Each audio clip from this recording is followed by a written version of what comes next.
दोस्तों आज की वीडियो में हम लोग पढ़ने वाले हैं समसीमांत उपयोगिता। समसीमांत उपयोगिता क्या होती है और समसीमांत उपयोगिता की मान्यताएं।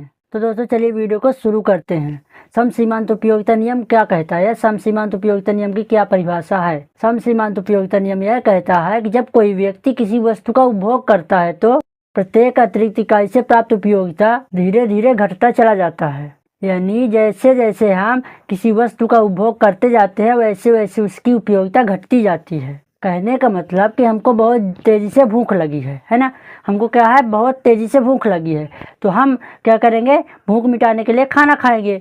तो जैसे हम एक रोटी का उपभोग करते हैं तो हमें उपयोगिता मिलती है। फिर हम दूसरी रोटी का उपभोग करते हैं तो हमें जो उपयोगिता पहले मिली थी उससे थोड़ा कम उपयोगिता मिलती है। फिर हम तीसरी रोटी का उपभोग करते हैं तो उससे कम उपयोगिता मिलती है। फिर हम चौथी रोटी का उपभोग करते हैं तो उससे और कम उपयोगिता मिलती है। फिर हम पांचवी रोटी का उपभोग करते हैं तो मन करता है कि अब ना खाएं, है ना। जो मिलने वाली उपयोगिता उससे जो हमें संतोष मिलता है वो क्या कहलाएगी? समसीमांत उपयोगिता कहलाएगी। जैसे हमने पहली रोटी खाई तो बहुत आनंद मिला, बहुत ज़्यादा। फिर हमने दूसरी रोटी खाई तो थोड़ा कम आनंद। फिर हमने तीसरी रोटी खाई तो और कम आनंद। फिर चौथी रोटी खाई तो बिल्कुल आनंद नहीं मिला, यानी मन भरने लगा।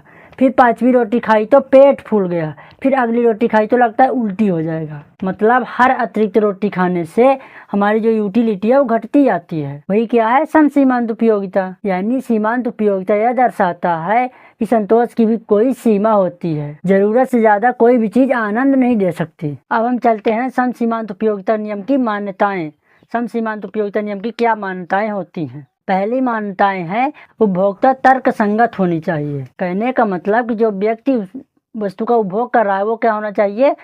समझदार होना चाहिए। तो बिना जरूरत से ज़्यादा नहीं खाएगा, वो संतोष के लिए खाएगा। फिर दूसरी मान्यताएं हैं वस्तु समरूप होनी चाहिए। यानी जो रोटी है वो एक समान होनी चाहिए, एक साइज की होनी चाहिए, नहीं कोई कम हो कोई अधिक हो तो उससे जो मिलने वाली यूटिलिटी है, उपयोगिता है, वो कम अधिक हो सकती है। फिर ये नियम लागू नहीं होगा। फिर तीसरी मान्यताएं हैं उपभोग एक ही समय में होना चाहिए। कहने का मतलब कि रोटियां लगातार खा रहा हो, ये नहीं कि पहले सुबह 2 रोटी खा ले, फिर दोपहर 2 रोटी खाए, फिर शाम को 2 रोटी खाए, इससे ये नियम लागू नहीं होता है। फिर अगली मान्यताएं है उपभोक्ता की आदत एवं पसंद एक ही तरह होना चाहिए। ऐसा ना हो कि उसका मन करे कि आज मैं आलू का सब्जी खाऊं तो फिर उसके बाद भिंडी का सब्जी खाने लगे, यानी उसका मन एक ही जैसा होना चाहिए, उसके मन में बदलाव नहीं होना चाहिए, तभी ये नियम लागू होगा। फिर अगली मान्यता है पचमा, अन्य वस्तुओं में बदलाव नहीं होना चाहिए, यानी बाकी सब चीजें समान होनी चाहिए। जैसे हम आइसक्रीम खा रहे हैं तो आइसक्रीम ही खाना चाहिए। जैसे अब बीच में बदलाव हो गया,